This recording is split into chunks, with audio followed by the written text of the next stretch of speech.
जय श्री कृष्ण। आप सभी को अगहन पूर्णिमा की हार्दिक शुभकामनाएं। आज के इस वीडियो में आप सुनेंगे अगहन पूर्णिमा की व्रत कथा। तो चलिए शुरू करते हैं।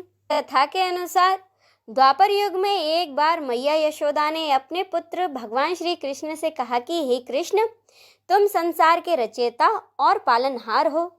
आज मुझे कोई ऐसा उपाय बताओ जिसे करने से स्त्रियों को सौभाग्य की प्राप्ति हो, साथ ही उनकी सभी मनोकामनाएं भी पूरी हो जाएं। तब श्री कृष्ण ने कहा कि हे माता, मैं आपको एक अचूक उपाय विस्तार से बताता हूँ। स्त्रियों को सौभाग्य प्राप्ति के लिए 32 पूर्णमासियों का व्रत करना चाहिए। साथ ही इसकी व्रत कथा पढ़नी या फिर सुननी चाहिए। अब माता, तुम भी सुनो इससे ही जुड़ी एक व्रत कथा। इस धरती पर एक समय एक राजा थे जिनका नाम था चंद्रहास।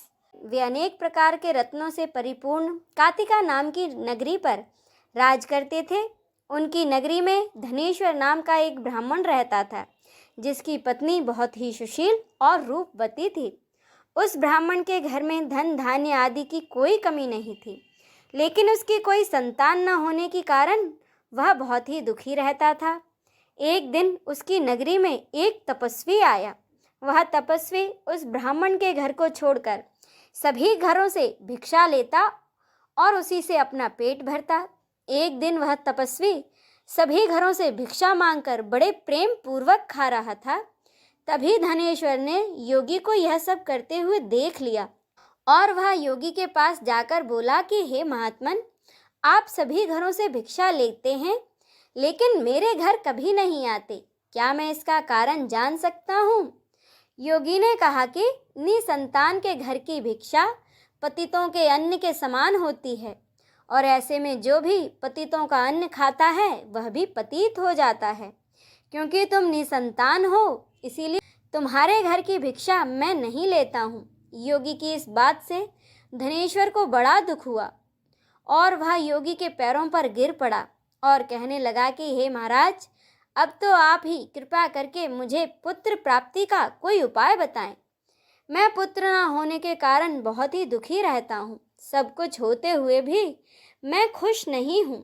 आप मेरे इस दुख को दूर करने का कोई उपाय बताएं। यह सुनकर वह योगी कहने लगा कि हे ब्राह्मण, तुम माँ चंडी की आराधना करो।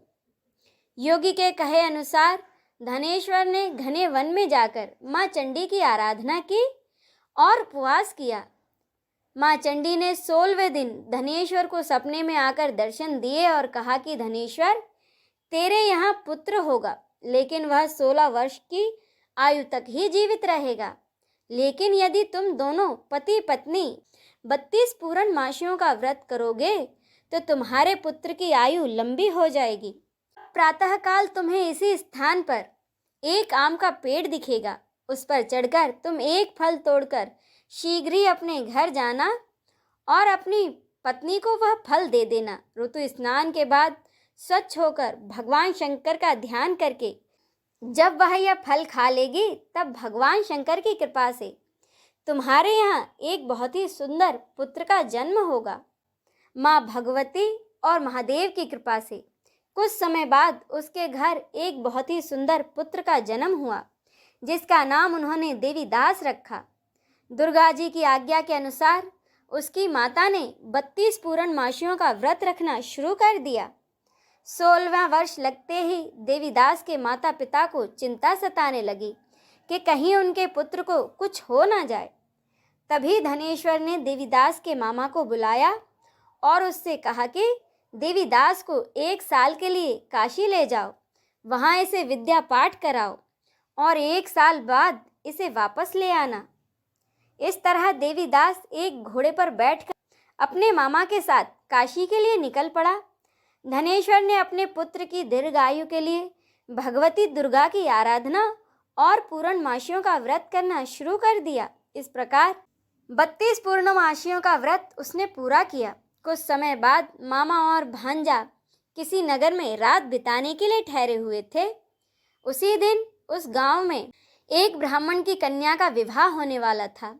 जिस धर्मशाला में वर और उसकी बारात ठहरी हुई थी, वहीं पर देवीदास और उसके मामा भी ठहरे हुए थे। संयोग से जब कन्या को तेल आदि चढ़ाकर मंडप में लाया गया, उसी समय वर को दौड़ा पड़ गया।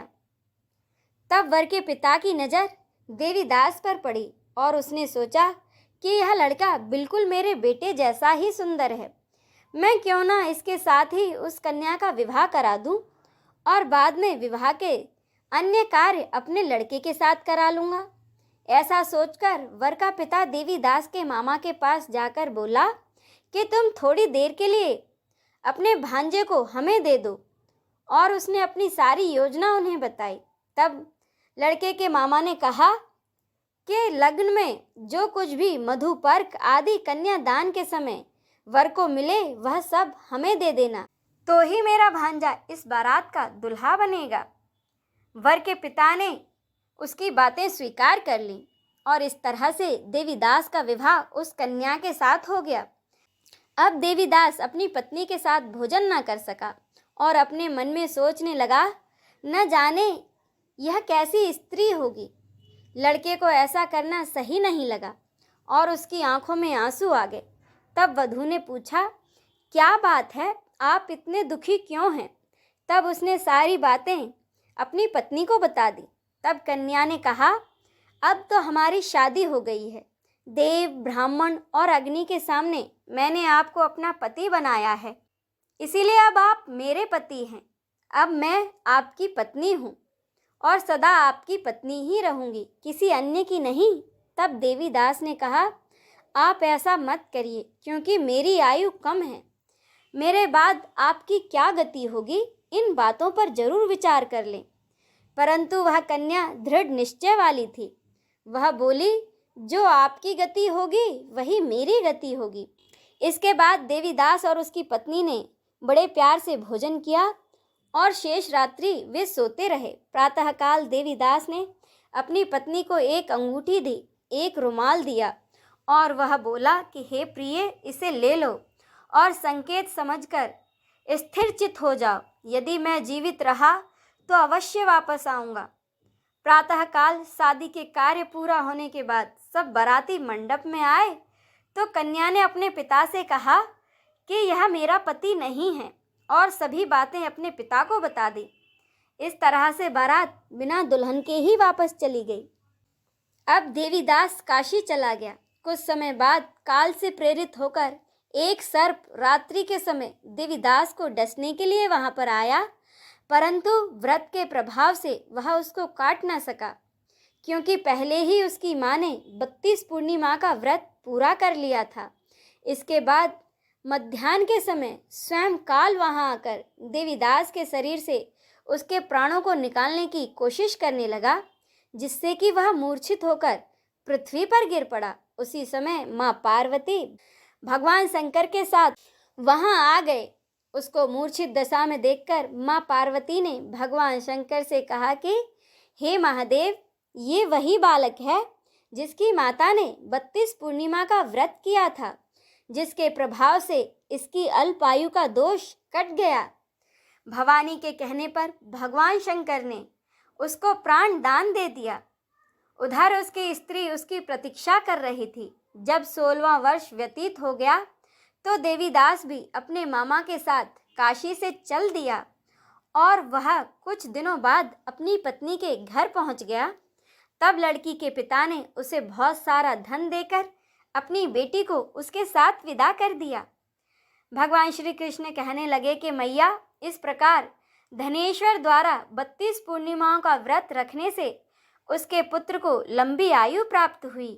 अतः जो भी स्त्रियां ये व्रत को करती हैं वे जन्म जन्मांतर में वे धव्य का दुख नहीं भोगती और सदैव सौभाग्यवती रहती हैं।